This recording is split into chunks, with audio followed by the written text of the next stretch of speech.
Hello, everyone, and welcome to Autumn is Here. I am your host, Francine Crawford. A couple of months after I started Autumn is Here, I was interviewed by a podcast called How Others Win. This podcast introduces entrepreneurs and people who are going after their passion. I was able to share with them why I started Autumn is Here and how important it was to me. So today, I would like to share that interview with you. So welcome to the How Podcast. We talk about how others win. So we're interested in hearing your how story, Ms. Francine. So Autumn is Here. Is that the name of your business? Autumn is Here is the name of my podcast. Name of your podcast. Nice. I just recently started a podcast. Okay, cool. All right, so what is your podcast about? My podcast is about helping families to get information to empower them in helping their loved ones as they're aging or getting in their senior years. Okay, nice. Interested. Okay, and how long have you been podcasting? Well, I just started in April. Okay. But I've gone through a situation years ago with my mom when she had Alzheimer's. Okay. And I didn't know what to do. I didn't recognize it. I didn't know what help was out there. I didn't know what the next step was. I had nowhere to go to. And it was a very traumatic and hard position for me to be in. And it took a long time. Okay. It was a process. Yes. And years later, people are still asking me about it and things that I can give them some advice on and things like that. And when I decided to do a podcast, that kept coming back to me. Okay. Like maybe people need this information. Absolutely. I can help them or be prepared. My thing is be prepared before it happens. We all know that our parents are going to get old. Yes. We all know that they may need some help. We know, may not know when or what exactly is going to happen, but we know that there's going to be a time that they may need our help. Okay. And we should be prepared. We should have those hard questions. That's my thing. Have those hard questions. Talk to our parents about their situation, about their financial situation, plans for the future, and what happens if they take ill. Yes. Talk to them. Talk to your family members. Ask them if something should happen to mom or dad, what's the plan? Because in a crisis, when that happens, you may not be equipped. You may have to make a decision that may not benefit you or the person or the situation. And, you love your loved ones. You want to do the best that you can. So you have to be equipped with those information. So that's what I do. Wow. So do you have any siblings? No, my brother passed away years ago. So it's only me. So when that happened, it was only me, the main person making the decisions. Yeah. And that's another reason. If you don't have anybody to help you, get your community. Maybe there's a next door neighbor. Everybody doesn't live with their parent. So maybe there's a next door neighbor. Give them the information that they need to help your parent or to have information on your parents. A lot of people don't know their parents' medical history, their if they're up to date with their tests, where they go to the doctor. If something should happen to your parent, they're going to call you and they're going to ask, okay, what is their medical history? Or what do they have? Do they take this? And a lot of people don't know. Right. And then when you're in a situation, say dementia, my mom had dementia and Alzheimer's. Say when you're in a situation, if they have dementia, sometimes they can't even help you and give you the information. You will have to find out on your own. So there are things that they may have benefits that you don't know because they can't articulate it. If you know ahead of time, then you're able to maybe find out if they have insurance that will cover certain things. You may find out that they may have something saved already for them to, have a caretaker, a caregiver, as opposed to going into a nursing home or something like that. Many times the doctors will say, okay, they have Alzheimer's, which is what, in my case, the doctor said, first time the signs came up, he said, oh, well, she's going to have to go to a nursing home. I didn't know anything about it. So I'm thinking that was my only option. And I didn't want that. Because I didn't want that, I kept trying to push and research it to have her at home and try to get care. But I was in a crisis situation. So I was trying to do it without being equipped, without knowing where to go, without knowing services that the city had, that she had. I didn't know. So some of the decisions I made may not have been the best decisions at that time. Yes. So that's why I want people to have this information to know that there's a choice. You can have a caregiver at home if you plan ahead of time. they may have the benefit, but if they don't have the benefit, you have sisters and brothers, then maybe y'all could save. If your parent is 60 and doing fine, if y'all save, then by the time they needed the help, a couple of like $25 a week.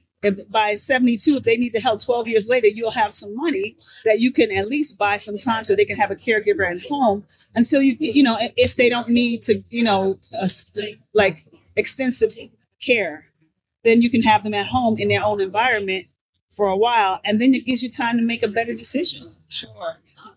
So as you talk about it, I can relate a lot. I haven't had that experience to date because my father is my best friend. He's 75. My mother is my best friend. She's 75.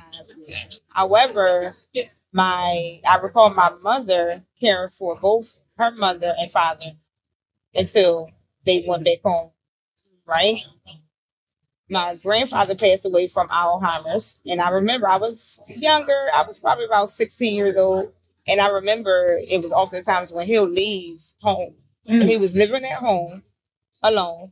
And he'll leave. And then my mom had to go search for him, call the police and things like that. So I think that was one of the things that was really, I want to say maybe a symptom from Alzheimer's, just grown men and things like that. Yes. And it was really hard. It was hard for me to see my parents go through it. And my dad's mother, so my grandmother, she's recently referred to hospice. So it's definitely a touchy situation. Yes. Nobody want to talk about that. No one want to think about that. I know. Right? So when I think about it and relate this instance to my life, my parents, they are, they're 75. I'm approaching 40 next week, but it's boundaries, right? I don't ask intrusive questions, right? And I'm sure a lot of other people don't. So my question to you is, how do a child ask those questions and demand those questions and demand results? Because obviously we need to know those answers, like you said, so we can prevent certain things, put certain things in place. How do we circumvent this type of situation? Well, I think that just like you, I was raised like that. We don't get into their business. They're doing fine. They're doing well, and we just keep it going. And I absolutely understand that. But we have to learn to think differently. If it's about their care, we're going to have to be the one that's proactive. So I would have conversations with them, but I would have it if just approach around dinner or something like that. So, some plans or something like, well, what happens if, something happened to you and you can't take care of yourself? Would you like to live with me or live with whatever? See how they take it first. Okay. If they're open to discussing it, keep going. Okay. If they're not, and they get upset about it, don't do it. Okay. Not then. Okay. Wait, do it another time. Because what you do is you plant the seed that, everybody's going on with their life. You are, and they are, even at 75. But they don't, sometimes people don't even think about it. And then when you plant the seed, then they'll start thinking about it. If you come back later, or they may approach you, they may talk to each other and say, you know what, she's right. We don't have any plans. They don't know how they would take care of us. Because the reality is that as you get older, you deteriorate.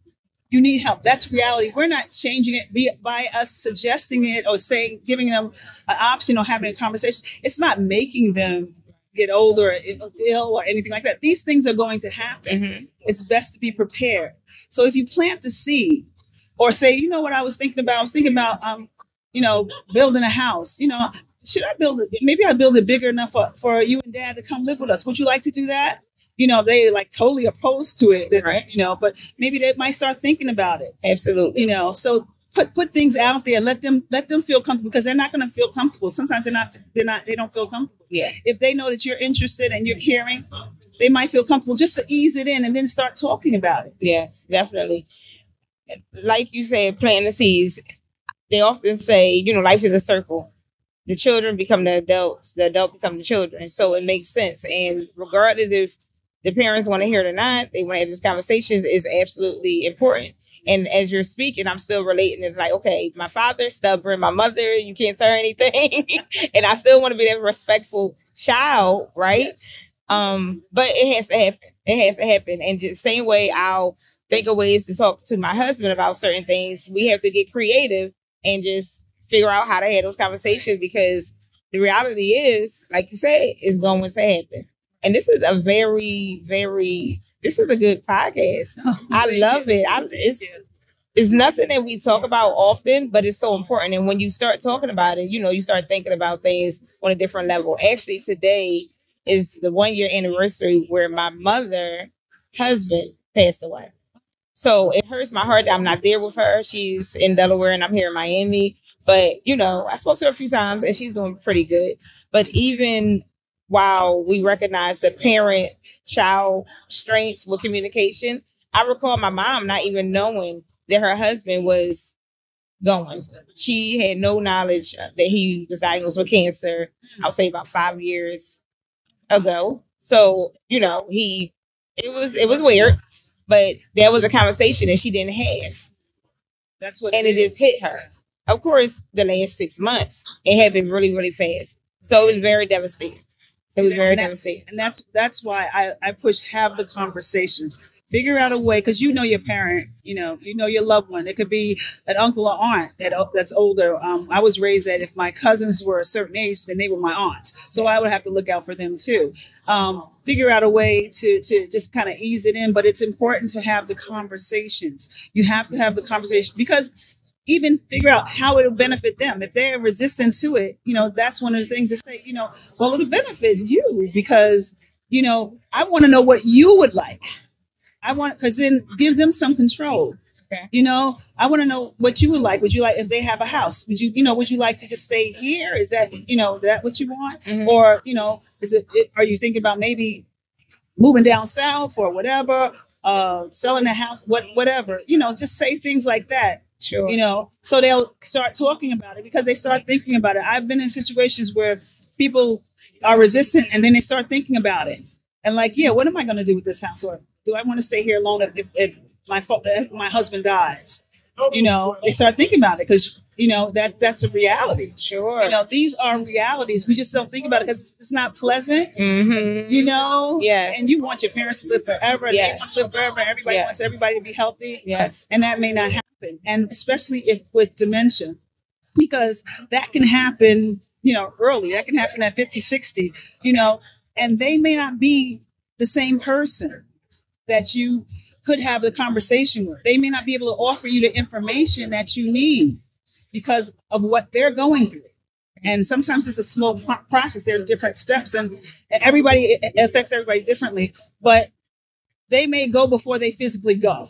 Yes. You know what I mean? Yes. So if you can get the information, especially get the information, yes, sooner. Yes. Because you're not sure what's going to happen and how you can help them. Absolutely. And you want to know your options. You want to know that there is care out there. There are other options for different facilities. There are people that help the family, caregivers and home attendants and things like that. You want to know what your options are so you have a better way to make a decision, and a decision that fits you. Because sometimes there's so many people that are in nursing homes that really don't belong there because they don't need all that care. But people didn't know that there were assisted living or other options that they had. So that's the end. It's like that's the end game, and that's not necessarily it. There are things that you can do and tell your community, the people around them, to look out for them or give them a buddy, a partner, or something like that in your church. Your block association, whoever their buddy is, make sure that they know to look out for each other. Okay. If you're not there, some people don't, like I said, they don't live with their family, they don't live with their parents, and visually go to them. I know when our parents are together and everything seems fine, and they're going to talk to us over on the phone or, however you communicate with them, and you live somewhere else and they live somewhere else, and they sound fine, but you don't notice the things unless you're there. So make appointments to be there. And I call it intentionally visit them and look around. Look around. They're keeping the house different. They used to be neat and they're not. If you smell something, you smell. Maybe they can't clean themselves like they used to. Maybe they need a little bit of help. Maybe not a lot, but a little bit of help that they're not going to ask for because they've been independent. and they don't want you to, to think anything of them. So they won't ask for the help. But if you're there, you can look around and see if there are things that are in need, but they won't ask you for. And then you can help that way. Sometimes it's not the big thing that you have to do, but some little things you can put in place to just help them. Absolutely. And so how are you relating Autumn? Excuse me? The name of your podcast is Autumn is Here. How are you relating Autumn? Autumn is the time of change. And no matter what we do, we're going to get old. There's going to be a change. And when we shift and we get old, there are changes that are inevitable. And autumn is a time when it changes. Sometimes autumn comes and it comes briskly, quickly. The season just changes. Yes. And sometimes it takes a while and comes slowly. Yes. And that's what sometimes it's unpredictable. Yes. And it's unpredictable. We can't predict what's going to happen to us or our family members. So that's why I picked autumn, because we can't predict it. It can happen all of a sudden. Okay. You find yourself in a situation, you have to make these important decisions for someone else's life. Sure. And if it happens slow, then you can look at it, don't miss it, but give yourself some time to put some things in place for them and for you, because it helps you too. Because if they're not okay, you're not going to be okay. You're going to worry about them. You're going to, you know what I mean? And if you have a family, sisters and brothers, if something happens and it's a crisis and everybody wants to give their opinion now, it becomes a problem. Now everybody's kind of like at each other and whatever. Mm-hmm. You want to sit around with even if you don't take it to your parents first, sit around with your sisters and brothers and discuss, well, what do you think we should do if something should happen? Talk to them first. See if everybody's on the same page and work out whatever differences you may have. If you had 30 seconds with a 30-year-old woman or man, doesn't matter, what would you tell him or her to encourage them to have these conversations? Well, I would tell them first to of course, they love their parents. And this is a way of showing love. Their parents took care of them, did everything that they could, what they knew to do. Now, equip yourself so you can know how to take care of them and to have the conversation and just respectfully stay involved with them, I would say. Stay involved with them, visit them, look at the things that they like, do the things that they like, and just watch over them. Let them know that you're there, because you're growing. Your relationship doesn't stop. You're growing it. You're still growing it. And you want them to be comfortable enough to know that you're there for them no matter what. So if you continue to grow your relationship, even if you're busy in your life, make time for them. They know that, okay, they got me. Sure. And they'll be more comfortable to express something if they have an ache or pain or they don't know something or they feel different. They'll be more comfortable to come to you. And then this way you can help. Okay. Makes a lot of sense. And ultimately, you're not talking about, not that it's not important, but you're not talking about purchasing life insurance policies. Oh, you're talking about being intentional. Yes. With building a relationship, sustaining a relationship with your parents, to educate yourself, to just assist them through the process that we know, unfortunately, is going to come anyway. So that's the motivation. I absolutely love it. So what do you do outside of this podcast? Oh, well, I work. I'm a business manager. I do finance. Okay. Finances is my career. Okay. Finance for cinema. I used to do finance for Broadway shows. I'm from New York. So that's my career. So do you see, and I'm a business coach, so I'm always speaking to someone, always looking, I always see potential in everything. Do you see, obviously, your podcast is your passion. Do you see you ever turning your passion into a business in terms of starting a community? Well, that's why I'm here at the Black Expo, because I want Black Equity, sorry. There's a Black Expo, absolutely. Because I just want to learn more things about kind of connecting it. What happened, my job is my career is finance, but on my own, I'm a writer, producer, director of plays. Oh. And I do plays with community and things like that. Nice. Or shows. I used to put on shows for unions and things like that. So I did that for a few years, and that's on my own. That's my extra time. Okay. But of course, with the pandemic, it stopped all that. But one play, someone asked me to write. I used to write whatever you wanted me to write. Like if you had an idea. One time, this group asked me to write a play for them, and I happened to be going through the stuff with my mom at that time. So I wrote a play called Harmony Gardens, and it had to do with just this kind of finding assisted living, because I found out when I didn't want to put my mother in a nursing home, so I looked at assisted living, found out that assisted living was $3,000, $3,500 a month. I could not afford that. And then, I was glad that they had this thing, but I couldn't afford that.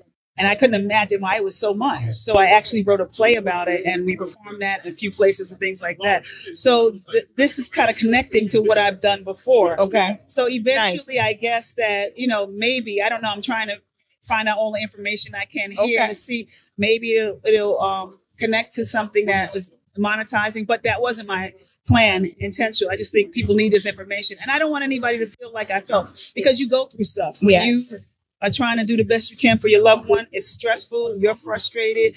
You can't continue. You try to continue your life and take care of them, and you don't want to be in that place. I know that feeling, and I don't want anybody else to have that. Have your options with all the information, and then this way you can make the best decision for them and for you. It helps you too. Awesome. This is amazing. I thank you so much for taking the time to come on the How podcast to tell your story, tell your passion, talk about your business. How can others find you how could others find your podcast? I am on YouTube, Francine Crawford on YouTube, my YouTube channel, or Spotify, and the Autumn is Here. So you can definitely find me there. Every Sunday I have a podcast, and it comes up on every Sunday. I do a new one. So I've been consistent. I'm going to be consistent. Awesome. I want to tell the story, and I want to help people, give people information, let people know they're not alone. So other people tell their stories, and just to equip people, to let people know that this is something that is important. Okay. It's important for us to do. Absolutely. For everyone. I think it affects everyone. Okay. It definitely does. Absolutely. Whether we want it to or not. Thank you so much. Thank you. Wow. Thank you for having me. You're welcome.